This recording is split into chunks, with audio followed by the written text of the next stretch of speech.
Right, thank you for joining me.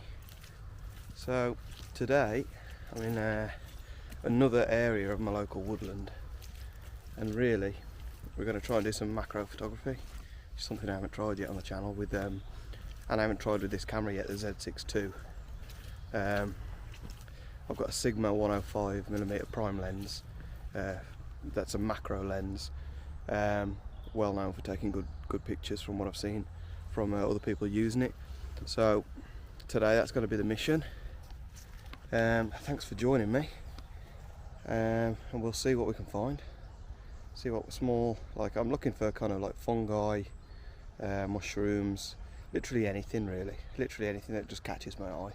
So it's not that bright today, but obviously with macro photography we can use tripods for kind of like making the exposure a bit longer, and because we're going to get that still image because we've got it on a tripod, so don't necessarily need a lot of light.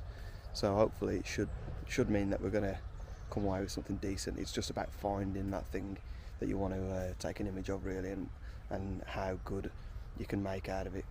So yeah, thanks for joining me.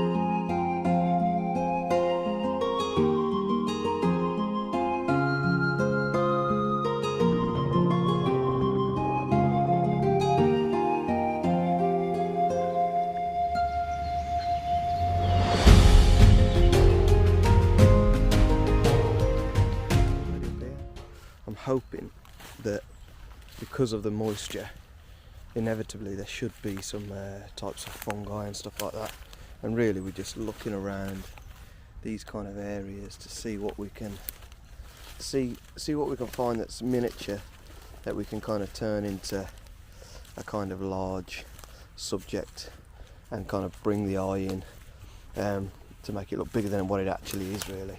But you've just got to stumble across that thing, and hopefully it's a fungi with some nice colour and a nice shape, and normally they always are anyway. So yeah, we're just going to keep looking around this area here and see what we can find. No doubt we'll find something.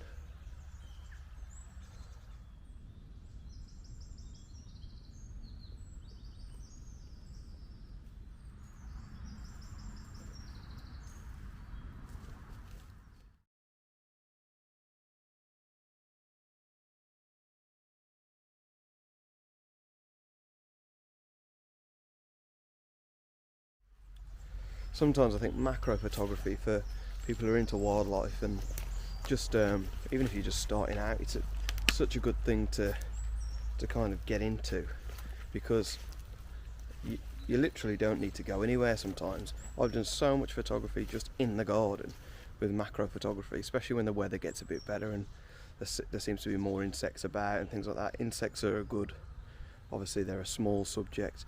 Anything macro obviously is going to be a small object generally, or something with a lot of detail.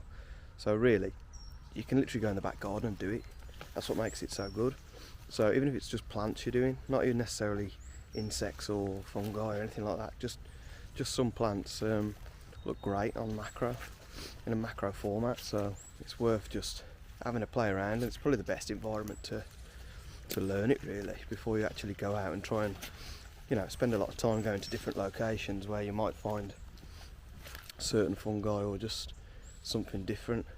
Just get the craft right in your backyard basically, and that way when you come out you're just ready to take them. So luckily for me, this is practically in my backyard, so this is where I'm kind of trying out the lens. So we'll see what we can get. I mean, I haven't really come across anything yet, but I'm right down by the stream level now, so I'm hoping that I'll see a little bit more, some more stuff that'll be a candidate for some good macro shots. Obviously when I see it, we'll video it. The thing with macro photography as well is you've got to keep your eyes kind of down really, which for me anyway, I find quite difficult, because I'm always kind of out and about looking for birds mainly and things like that to take pictures of. But and if your head's down, normally you miss everything and you won't see a lot. So it's kind of training yourself to just keep your head down and keep looking for these macro shots. I mean, they can be at eye level as well, like fungi and things like that can be at eye level, or good macro things can be your level, but generally they're going to be quite low because they're going to be growing on the ground or at the base of a tree or something like that. So I haven't come across anything yet. I am struggling a little bit. So it has been wet recently, so you'd have thought the conditions would have been perfect for some fungi, but it's just a matter of time. We'll come across something. So I've just come across a piece of fungi, not one I feel like I've seen before either really, but I'll show you. So yeah, so it's quite a strange one really. It's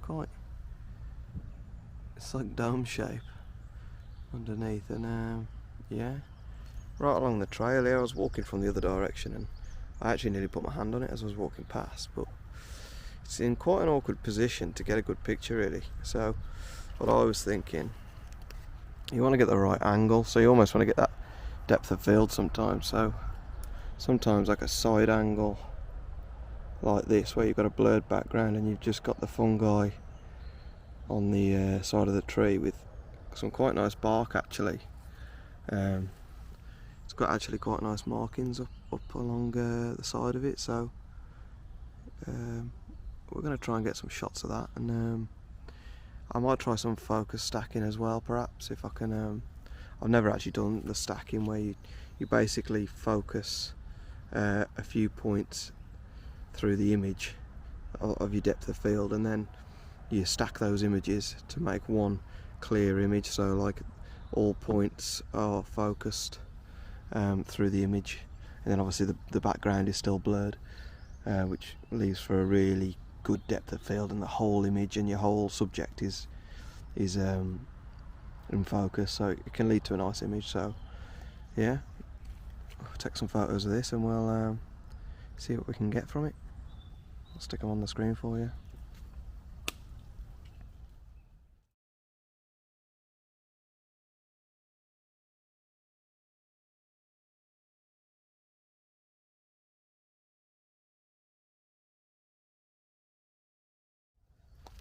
So I've just come across something quite interesting actually that I've never seen anything like it, to be honest. It's looks like it's a type of fungi that was growing on just a stick on the floor, and it almost looks like an apple core, like as if something's like it was a red apple and something's just been munching at it. So you can see there's loads of tiny little spiders on there. That'll get it in focus. So it's a really nice little scene actually. So, and luckily because it's on a stick, I've just been able to pick it up without disturbing the things on the stick. So really that's ideal, because I can kind of move it into a position that's more comfortable to kind of photograph, and in some better light, better angle maybe, and then I can just put it back exactly where I found it without disturbing anything, and I can just carry on eating away. So yeah, I'm not sure what it is. I'll probably see if I can read up on what it is and probably put it on when I put the images on for you now. Hopefully I've got a name to put down as well. But yeah, interesting.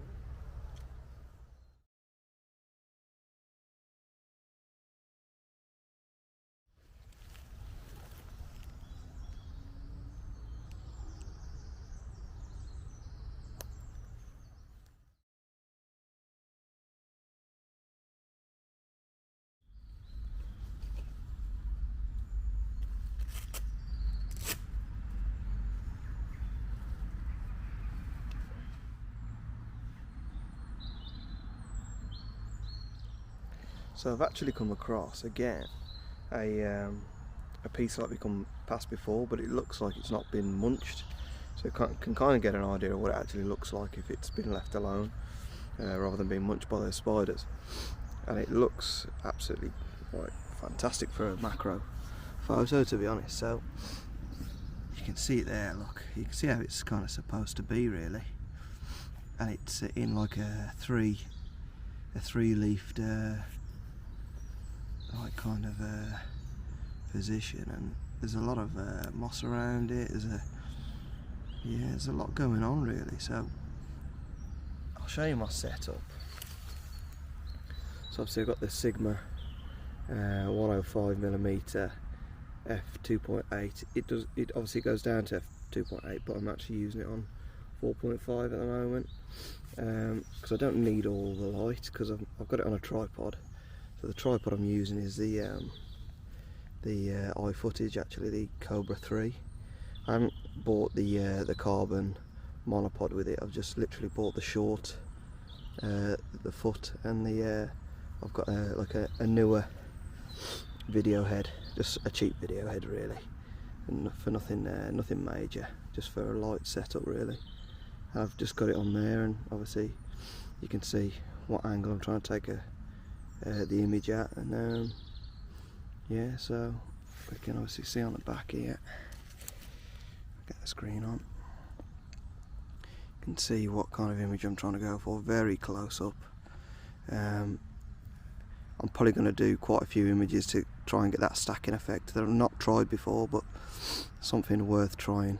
It's been nice to get all of that in clear, in a really clear image. But I am going to try, I am going to try and do a few different angles of this and just see what photos we can come up with. So yeah, I'll stick the results on for you when we have those. But it's nice to find something, and it's quite easy to spot because it's bright red. So everything's just green and brown shades of at the moment, so obviously it's quite an easy one to spot, but this one's a real good looking one, so hopefully we can get some good images from this. And I'm going to try and find out what it's called as well, because I have no idea. So yeah, I'll show you the images now.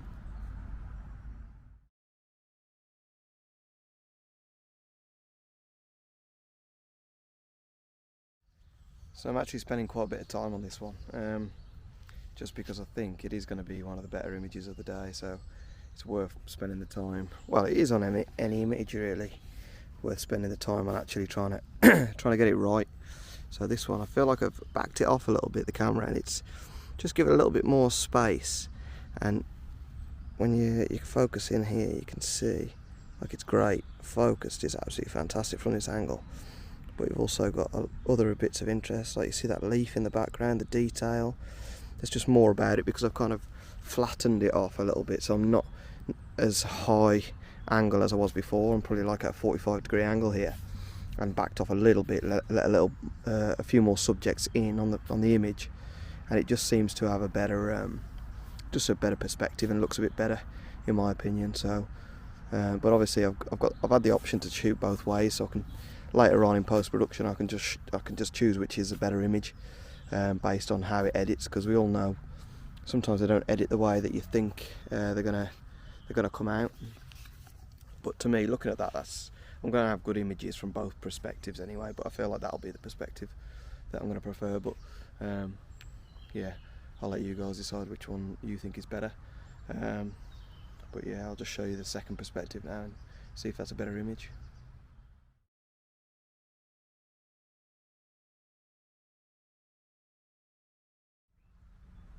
One thing I should mention as well is when you're actually taking these images, when you've got the luxury of having a little tripod, or you've got the camera still, is obviously you can see here I'm at 50 frames per second, which is ideal for letting so much light in. I mean, you can see how bright that image is, yet I'm only at 100 ISO, so, and I'm still at f4, I'm not even at f2.8, so I could let more light in.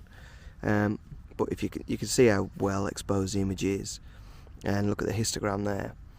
I'm off both sides of the histogram, which is where you want to be. You don't want to be touching that side of the histogram on either side. So it's just an ideal setup. You can only really achieve this on a tripod. You can't achieve that on handheld. If you were to do that handheld, you would get the blurriness, and you won't be able to take these the kind of stacked images. You could probably do it but really when you're shooting at 50 frames per second, you can just see there from the camera, from the back of the camera, you already know you're going to get some good images, whereas you wouldn't dream of shooting 50 frames per second handheld for macro. or any other type of photography really, unless there's a certain thing you're going for that requires some blur maybe or something.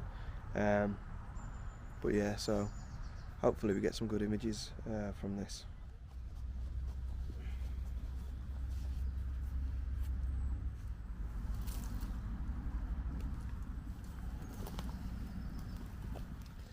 Right, so that's it from me today. I think it's been quite a good little trip out really. It's just been, I've literally only been out here for probably an hour, so there's loads of stuff about really you can photograph if you want to photograph, and fungi tends to be the one that is the most photogenic for me. So I've seen some fungi that I've not seen before today, so probably just shows you how much macro I actually do, and I should probably do some more.